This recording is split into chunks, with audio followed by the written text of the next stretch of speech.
Do you ever wonder if you're charging enough as a creator? Do you ever wish you could find out what another creator made for the same campaign you did? Today, we're talking all about how much to charge for brand deals. Welcome to Small Steps, Big Moves, the podcast about the business of influence and content creation. My name is Carmen Sognonvi, and I've been creating content since 2016, primarily in the field of luxury family travel. And even as a small to mid-sized creator, I've been able to generate six figures in revenue from paid travel and brand deals every single year since 2018. So to me, the business side of this profession is just as much fun as the creative side. Hi, I'm Giovanna Gatto, and I'm a freelance video editor and content creator in the food and travel space.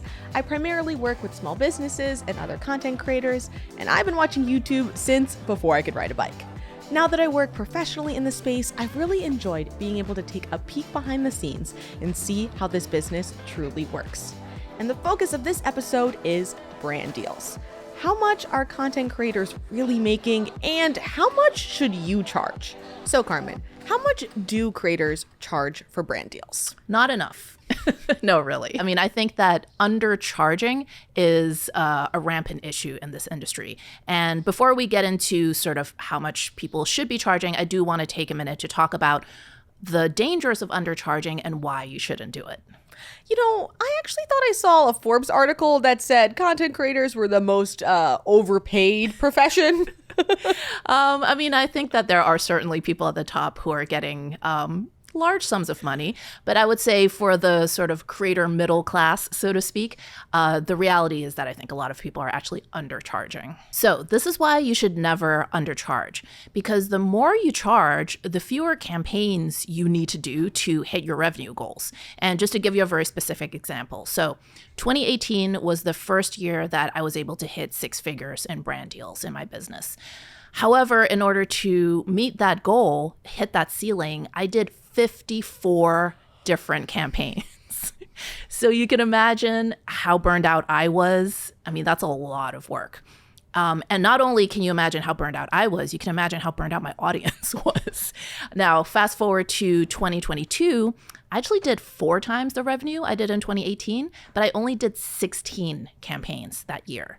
So as you can imagine, the workload was much less, but it was also much less of a stress on my audience. And now that's not to say that audiences will immediately revolt anytime you do like sponsored content.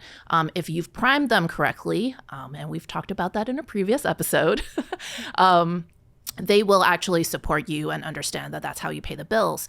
But there's also like a limit, right? Like if every other post is a sponsored post, and the sort of like ratio of organic to sponsored content gets really out of whack, like nobody likes that. As much as, you know, a viewer loves your content and supports you, there's only so many ads that someone wants to see. And so, you know, one of the things that I think a lot of creators don't think about is that if you're constantly undercharging, you have to make it up in volume. Whereas if you have the confidence to really raise your rates, you can do fewer campaigns and it's less work for you, and you're also not stressing out your audience as much. You know, quantity is one way to make more money, but I really just feel like quality over quantity is so much more valuable. I mean, the goal is to put out valuable work, and you want to charge for that work. So 54 brand deals might get you the income you want, but the goal should really to be able to get that number down to 16 like you did. So that way you're able to have work that you're proud of, and you don't burn yourself out, and you just charge your worth. People believe that price reflects quality. That's the reality. So if you price yourself really low, a lot of people are going to assume that you're just really crappy. I mean, I think we've all gone out and looked at hiring, whether it's like someone to do house cleaning or a photographer or even a birthday party magician. Like we've all been in situations where we've had to hire for different tasks. And very often you'll come across someone who's priced way lower than everybody else. And in your mind, it's like, oh, what's wrong with this picture? Like, why are they charging so little? There must be something wrong. And so that's just sort of a natural human inclination. And so you don't want to be the creator that's charging like 80% less than what everybody else of a similar size is charging, because very often the assumption is that you have to price that low because you're not good at what you're doing. Quality and pricing often does go together. And so you really have to think about the price that you're asking for. What message is that sending out to the marketplace? Yeah. And, you should always hold yourself to a higher value and stick to it. the best way to charge more is to provide that value. And there's a variety of ways to provide value. But I think a really great one is to just be communicative and easy to work with. That adds enough value that people will appreciate your time, like respond to emails in a timely manner, and always thank your clients or the people that you're working with for their time, and just be respectful. Yeah, never underestimate the power of being professional and nice and pleasant. The other thing you'll realize the longer that you do this is the more a client pays, the easier they are to work with. I can tell you that anytime I have taken a lower rate than usual for a project, it's always those projects that are the biggest pain in the butt. I'm talking multiple rounds of revisions, constant nitpicking about what I'm doing, things that were approved and signed off on by the client. Then we go into the next round and they suddenly scrap the whole thing and I need to start all over. Like, these are inevitably the nightmare clients are also the ones that pay you the least. And what I've always found is the clients that pay me the most, that don't haggle about rates, that pay my full rate, those are always the most pleasant projects. And it's interesting because I think by them actually paying you what you're asking for, it shows that they value what you do and they already respect your skill as a professional and they have trust in you. And I think that that's the difference between clients that are trying to haggle for the best price versus those that are like, oh, that's your rate? Okay, great. I'm going to pay you. The difference is that one trusts your skill, the other one doesn't. And so I know that people may not want to hear this, but the reality is that better paying projects actually are easier to do. Yeah, I mean, generally, you just want to provide that value. And if your client can see that value, then charge for it and you'll just hopefully have a better experience. By the way, if you're interested in finding out what it takes to become a travel content creator, just like me, I actually have a free masterclass you can take. It's called How to Make It as a Travel Influencer Without Being Young, Hot, or Rich. You'll find this masterclass useful if you want to be a travel influencer, but you don't have the time or budget to travel frequently. You want to create travel content, but you worry that you don't have a background in photography or videography. You want to grow an audience, but you don't know how to attract the right followers or keep them engaged because you don't have much experience with social media. To sign up for this free masterclass, just visit travelinfluencerclass.com. So what if you're already undercharging? How can you maybe increase your rates? So if you want to stop undercharging, you have to make some serious mindset shifts. And I would say the first mindset shift is it's okay that not everyone can afford you. And I know that a lot of us are conditioned to be people pleasers. And so if you say your rate and the client is like, oh, that's too much for our project, it's natural for your first instinct to be like, oh, that's okay. Like, what's your budget? I can come down. But you really have to get used to the idea that not everyone will be able to meet your rate. And that doesn't mean there's anything wrong with your rate. It's just that different projects have different budgets, and that's just a normal fact of life. And if you want to be able to charge sort of a premium for what you do, you have to get used to that idea. So think about it. Like, let's say I walk into a Maserati dealership and I look at the cars. I'm like, oh, how much is this one? And they tell me, and I'm like, oof. I wish I could, but that's just way out of my budget. Do you think the Maserati salesman is going to be like, you know what? How much is your budget? Like more of a Toyota Corolla? That's okay. We'll discount. We'll get you that rate. No, he's not going to do that. Because in his mind, he's like, okay, well, she just doesn't have it right now. But, later on when she does, she'll come back. He's not thinking, oh, I'm charging too much.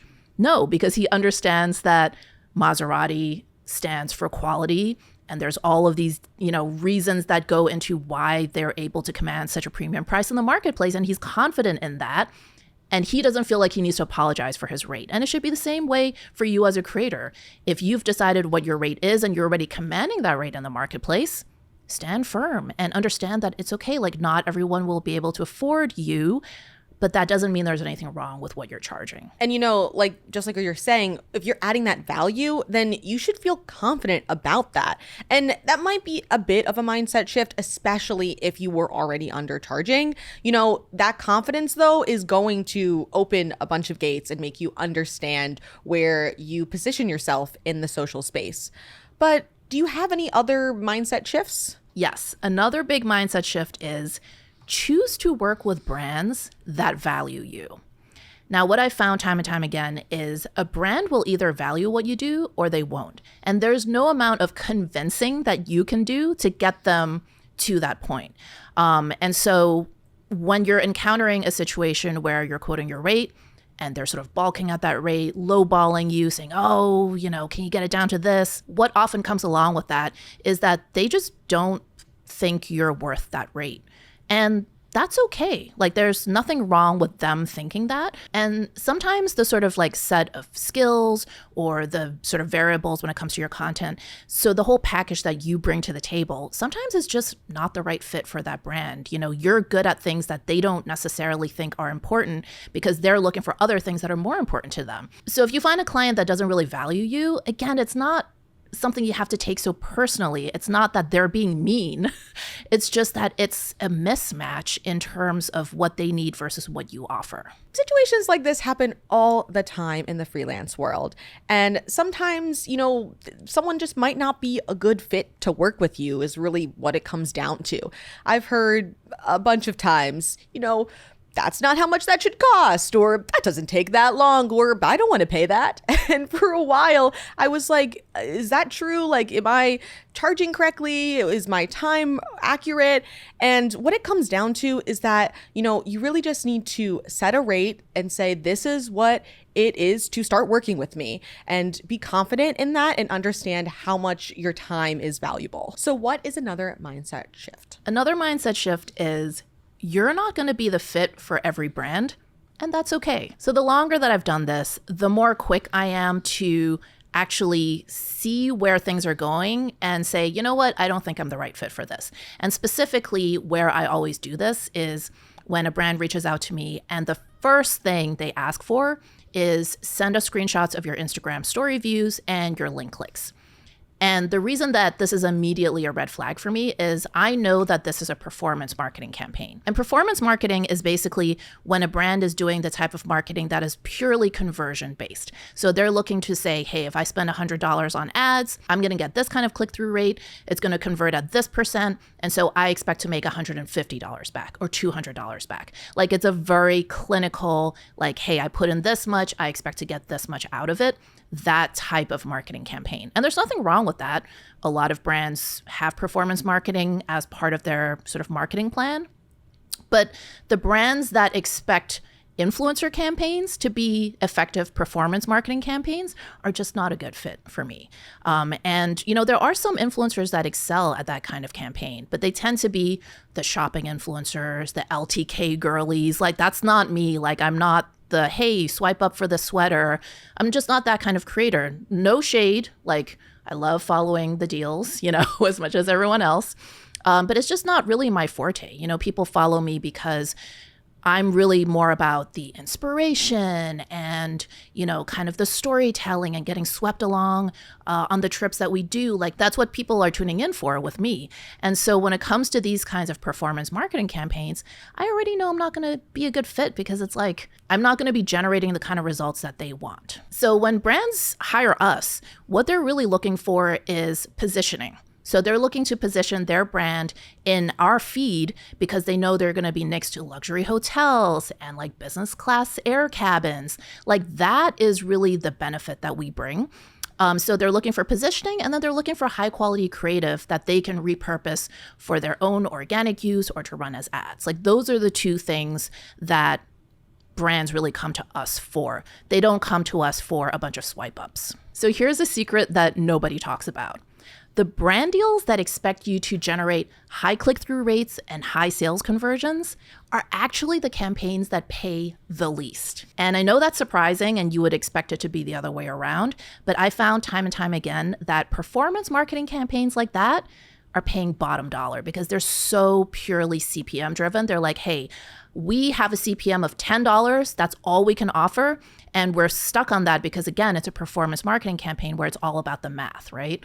Whereas brand awareness campaigns often pay anywhere from 5x to 10x the rates that a performance marketing campaign will pay. So for me, it's kind of a no-brainer to say no to those performance marketing campaigns because A, I know I'm not a good fit for it, and B, I know they're going to pay terribly anyway, so it's no great loss to my business. And if you've been stuck in this world of doing performance marketing campaigns, and frankly, most YouTubers are, almost every YouTube sponsorship is a performance marketing campaign. And that's why YouTubers, in my opinion, are way underpaid compared to Instagram and TikTok creators, frankly, because the industry has just evolved where all of YouTube sponsorships are performance marketing based. Whereas if you are able to kind of break into the more brand awareness campaigns that we do, I know it sounds crazy, but very often our clients will actually be like, you know what, can you just take out the call to action at the end? Which sounds nuts if you're used to doing performance marketing because it's all about the CTA. It's all about, oh, click here, use my code to get this off. Like you want them to take an action. But the type of campaigns that we get picked for, very often, again, because it's about positioning, it's about like just generating that inspirational creative. Very often those brands are not even looking for the viewer to take a specific action.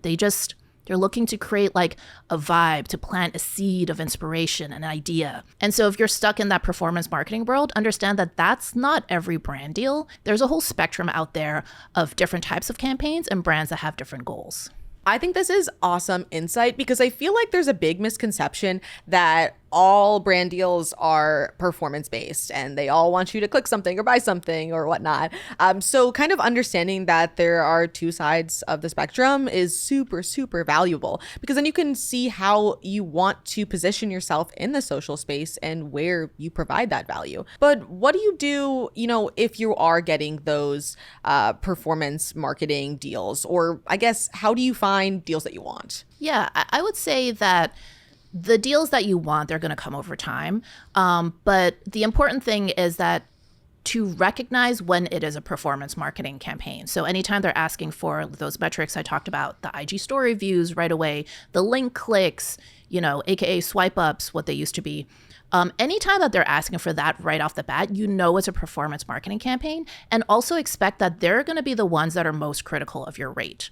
And so if you're getting a lot of pushback on your rate, and you can tell it's that type of campaign, that's why the pushback is happening. It's because they are stuck to this $10 CPM or whatever it is that's the maximum they want to pay. And so understand that if you're getting critique on your rate, it's because they're doing performance marketing. It's not because there's anything wrong with your rate necessarily, especially if you've already gotten that before your full rate. But how do you figure out how much you should charge? Well, first, let's talk about what not to do when figuring out what to charge for a brand deal. And one piece of terrible advice that I see over and over again given to creators is that if a brand reaches out to you about doing a campaign, that the first thing you should ask them is, what's your budget? And you may be thinking, oh, isn't this a negotiation tactic where it's like anchoring, where you want them to say the price first? No, because think about it. Let's say you, Giovanna, are going to a hair salon and you need a haircut. And you ask the salon, hey, how much is it for a haircut? And the hair salon says, what's your budget? What would you think? You'd be like, what do you mean, what's my budget? Like, you should have a set rate for a haircut. And if I tell you my budget, so the more the budget is, the more you're going to charge me. Like if I say my budget is $100, you're going to charge me $100. But if I said it was 20, then it would be 20. Like, it makes no sense, right? So I think as a creator, if you want to be taken seriously as a professional, you should know what your rates are. You shouldn't like throw it back to the client and be like, oh, I don't know, like how much do you want to pay? Like that's so unprofessional and it comes across as like borderline scammy. Yeah, I feel like beside it being unprofessional, it's just downright rude. Like you should know how much you charge for the work that you do. And so you don't want to be like bartering with them. That makes no sense. You want to come in, be confident like we talked about, and know how much you're worth. Yeah. And it also feels like you've never done this before, right? Like you're like, oh, I don't know. How much do you want to pay? Like that is not the vibe you want to put out there. So don't do that, please. By the way, if you're finding this video useful, be sure to hit the like button because it really does help us reach more creators just like you. And if you haven't already, make sure you subscribe and turn on notifications so you don't miss our next video. So what's something else maybe you shouldn't do? Here's a piece of terrible advice I see given to creators all the time about charging for brand deals, which is that you should charge $10 for every 1,000 followers you have. This is complete garbage, guys. Throw this out, please. This is one of those so-called rules of thumb that's been floated around the industry since even back when I started back in 2016.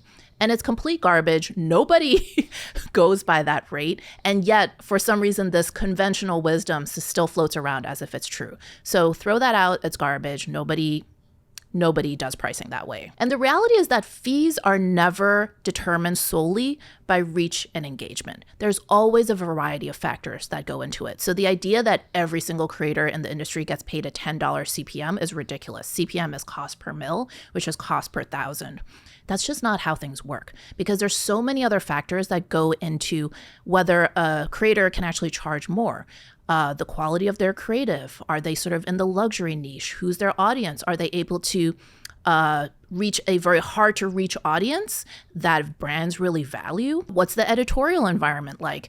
If you do a sponsorship with a brand, what are the other brands you're going to be next to? Are they high end? Are they low end? How famous is this person? You know, if they have reach way beyond social media, they're being profiled in traditional media. Maybe they're like a regular TV commentator. There's all kinds of things that actually provide more value other than just reach and engagement. And this was the case in magazines too. You know, I used to work in print media. I worked at Hearst and a lot of, from the big publishers to sort of the more indie publishers. And I used to sell ads for print magazines. And it was the same thing there. There were the huge magazines with huge circulation like Glamour, Cosmo.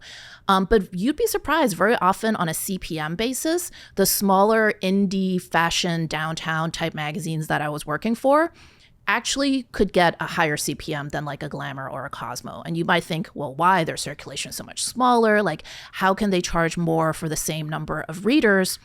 And the difference is that it's aesthetics. It's a more niche kind of like editorial environment. It's a more niche audience. There's all of these factors that go into affecting pricing. So it's never just about your numbers. It's never about just your reach, your engagement.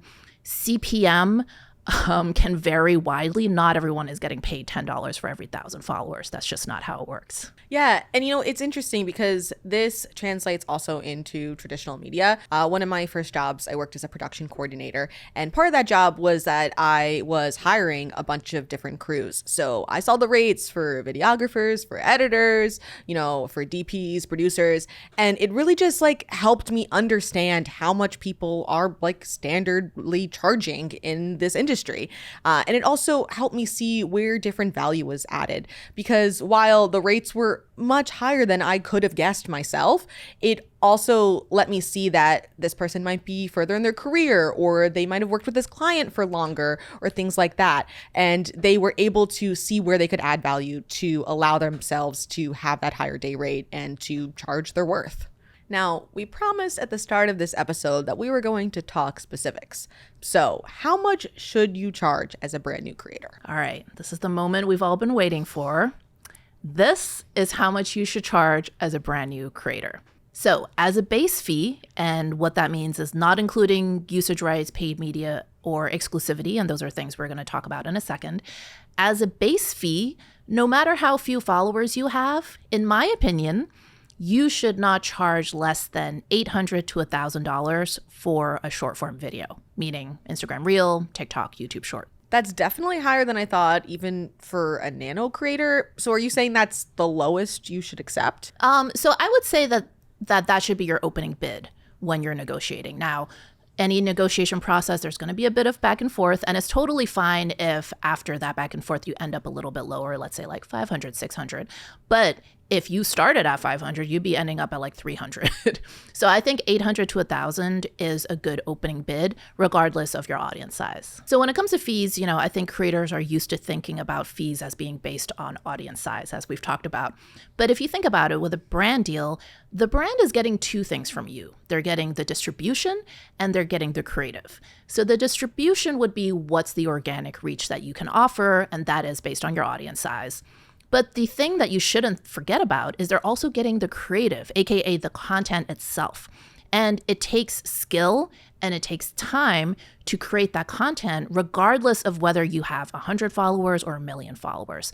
And so the time and the skill and the experience that goes into creating that piece of content, that's something you should be compensated for. And so when I say this rate of $800 to $1,000, it's really sort of taking into account what is the cost of your labor and the amount of experience that you're bringing into this, because it takes time to make content, whether, again, regardless of your audience size. So that $800 to $1,000, that just covers the labor. Anything after that is where you're able to charge for the added value you have in the social space. With editing or, I guess even production in general, there are other things that you should charge for as your skills grow, just like your audience grows in social space. Specifically with editing, the faster you get, the faster you might do a job. Well, your skills have increased, but that doesn't mean there should be deduction on your rate. And you should kind of think of things like that similarly. If you're able to produce a video faster for a client, it doesn't mean that you should be charging less for your time. It just means that you got better at your job. So what happens though if you have like a really, really tiny audience? Okay, so if you have a really tiny audience, one thing that's useful to keep in mind is that when it comes to choosing an influencer for brand deals, organic reach is not as important as it used to be. And I know that this may be shocking, and I know some people will be like rolling over in their graves at this idea, but the reality is that most brand deals nowadays have a paid media component, which means that the brand has actually optioned the right to boost your post beyond just whatever organic reach it gets and actually reaching a wider audience. Because brands know that they can't just rely on organic reach anymore. These social media platforms are very volatile. Even if you hire a creator who normally has great organic reach, anytime you do a sponsored post, the organic reach is going to be less than for an organic post. That's just normal. And then the other thing is that you just never know what's going to be happening on the day that a sponsored post goes out. What if there's like some huge disaster happening and everyone's paying attention to the news and they're not looking at Instagram? There's all kinds of variables that can happen that can really depress organic reach that are completely out of control of the brand or the creator. And so brands understand this. And that's why, as sort of an insurance policy, most brand deals, I would say 90% of the brand deals I do, the brand also is paying for paid media rights. So it gives them the rights to actually boost your post to a wider audience. And then with that, not only do they guarantee sort of a certain number of views, but they can also tweak exactly who gets to see it. Because, these algorithms are weird. Like sometimes, especially with TikTok, I've had some videos where because I mention one particular town and a state, all of the views go to that state. And it's like, what? Usually it's mostly a New York audience. Why is all my viewers suddenly from Kentucky for this one video? Weird things like that can happen. And so, brands don't have to worry about that. They can control exactly who sees it. They can pick, hey, I just want, just women of this age, just women in the US, or maybe, only the two coasts. So they have much more control over that reach, and they don't have to, solely rely on organic reach. So there is another little element of having almost no audience and still having brand deals, and that's UGC creators. Now, what do you know about them? I know that they literally don't have to have an audience, but they're supposedly making a ton of money. If you would believe what you see on TikTok.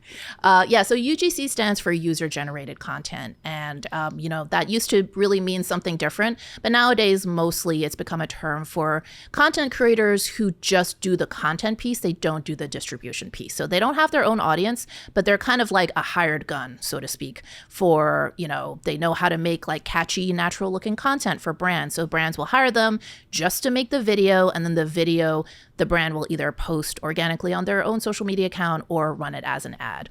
So yeah, if organic reach was that important, UGC creators wouldn't exist. So I think that's proof right there that the creative matters too. It's not just the distribution. So then is $800 the minimum that you should accept? Okay, well, here we come to the small step of this episode. So the name of this podcast is Small Steps, Big Moves, because I really believe that in business, there are certain small tweaks, tiny tweaks that you can make that really pay off in a big way. And this is one perfect example. So after you quote your fee in the email, what you want to do is just add one sentence that says something like, hey, I'm always happy to work with you on fees, or I'm happy to adjust according to your budget. Basically, you just want to indicate to the client that you're open to negotiation. This is not like a final take it or leave it offer. And just by adding that one line, you'll find that oftentimes what would normally just be a straight no turns into, oh, okay, well, we can't do this number, but what can we do to get it down to this number? So from there, you can make adjustments on the deliverables and some of these other variables that we're going to talk about in a minute. And then you can get it to a point that makes sense both for the client's budget and where you're still getting a fee that you're comfortable with. So $800 to $1,000 should always be your opening bid, I think, for a short form video. But if after some of that negotiation, you come down a little bit, that's fine. So in other words, when you quote your fee, you should leave about like a 20-30% buffer, knowing that it's unlikely that they say yes right away. There's going to be some back and forth. And if you end up, 20% down, 30% down, that's still within what you think is reasonable for this project. I think what's interesting is that before you said that, I think I would have just assumed brands would have negotiated with you. So I find it interesting that including that line allows them to know that you're open to it, because I guess a lot of people are like hard and fast, this is my rate, I won't work with that. So it's definitely a really good small tip. So I know you mentioned that you should never, ever ask what someone's budget is, but what should you ask when you're discussing a brand deal? All right, well, that brings us to our second small step for the episode. So here's another tip for you. You should never quote your fee for a brand deal until you've first asked these 3 questions. And the questions are, what usage rights do you need? What paid media rights do you need? And what are the exclusivity terms for this project? So until you have the answer to those 3 questions, you literally cannot formulate a rate for that project because you don't have all of the information yet. So these are 3 factors that you actually need to price for on top of the base fee, which, as we established earlier, should be like minimum of $800 to $1,000 as your opening offer. Okay, so, if you're a new creator, this might be kind of foreign lingo. So maybe you can tell us a little bit about what usage rights are? So usage rights basically means what is the client allowed to do with the content that you create? So you've made the video. Are they allowed to take it and post it on their account? Are they allowed to take it and run it as an ad? You have to be really specific about what usage rights are included. And another tip that I will share is a lot of brands and agencies will try to strong arm, especially newer creators, if they know you're new to the scene, they will try to strong arm you into granting perpetual usage rights. And this is something you should never, ever do. Never grant perpetual usage rights. Perpetual means forever. Forever, ever. Because theoretically, they could run your ad as a Super Bowl ad and never pay you an extra dime.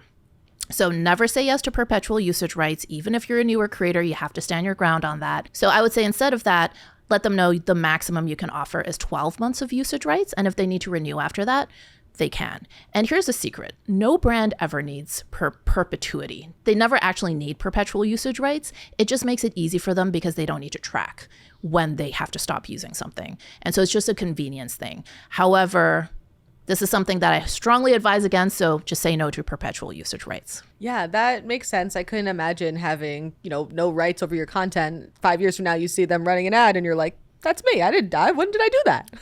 Exactly. But there's a few other things on the list. So what is paid media? Okay, so paid media is, does the brand have the right to boost your post on your account as an ad? So that's something we talked about earlier, where a lot of brands don't want to rely just on organic reach. They want to actually put some dollars behind to boost your post so that it reaches more people. So that is something that you have to charge more for in addition to usage rights. And then what about exclusivity? So exclusivity is the one thing you have to price the most carefully. And the reason is that exclusivity is the one thing that can actually cause you to have to turn away business in order to take on this current campaign. So exclusivity basically means you're not allowed to do any work for their competitors. And you have to define the exclusivity both in terms of what's the duration? So is it for 1 week? Is it for 6 months? And then you also have to be really careful about how broad or narrow the competitive set is.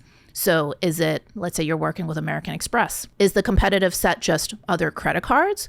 Or is the competitive set all financial services, which means that even if you wanted to promote, let's say, like a checking account at your local bank, you're not allowed to do that, even though that is in no way a competitor to the American Express Gold Card.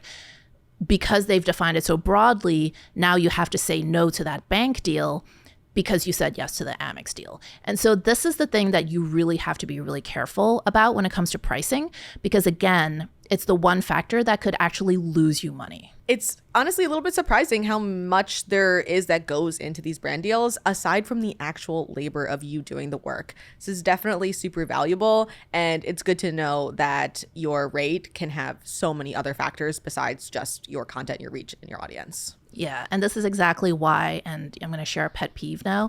I don't know if you've ever found yourself on the side of like brand manager TikTok. So these are basically TikToks made by people who are actually managing influencer campaigns for brands. So they're the ones going out to hire influencers. I guess because of the content that I make, end up on the side of TikTok sometimes. And the biggest pet peeve I have is like, there's always this very like self-pitying vibe about these TikToks. It's always like, oh, me having to tell an influencer that charging $10,000 for a single TikTok is too much for this brand deal. And then in the comments, it's always like, oh my God, that's crazy. $10,000 is nuts. I'll do it for free. Hire me. And it's like, clearly like these TikTok accounts are created by these brand managers specifically so that they can surface new creators who are willing to work for free or for peanuts by having these really passive aggressive like messages about like how much influencers are charging. And here's the thing, right? $10,000 out of context, we have no idea if that influencer is undercharging or overcharging. Chances are, if there's a year of exclusivity, if there's like 12 months of usage rights, if they're gonna boost and spend $100K boosting the content, then $10K, she's way undercharging regardless of audience size, right? So yeah, if you ever see those TikToks where it's like these passive aggressive like influencer campaign managers like complaining about influencer rates, just remember that it's like you don't know whether they're like undercharging or overcharging. That's insane. I literally could not imagine like feeling confident to put out there and like bash someone's rate with no context. And also like you work in the industry. Like if these people are getting paid that means that we all will be getting paid more. Like the whole point is for this business to grow and it to be a stronger economy and like ecosystem. So yeah, and it's wild. Like if you hate influencers so much, maybe you should get a different job. Like you clearly are filled with resentment when it comes to this industry and how things work. So it's like, girl, go switch careers. Like, I think it's time. Yeah. So yeah, if you've seen those TikToks, you know exactly what I'm talking about. So like, yeah, ridiculous. The world of brand deals can sometimes feel like it's full of smoke and mirrors, but don't worry, I'm going to help you separate the lies from the truths. Check out this video where I debunk the biggest myths about brand deals. Thanks for watching, and we'll see you in the next episode.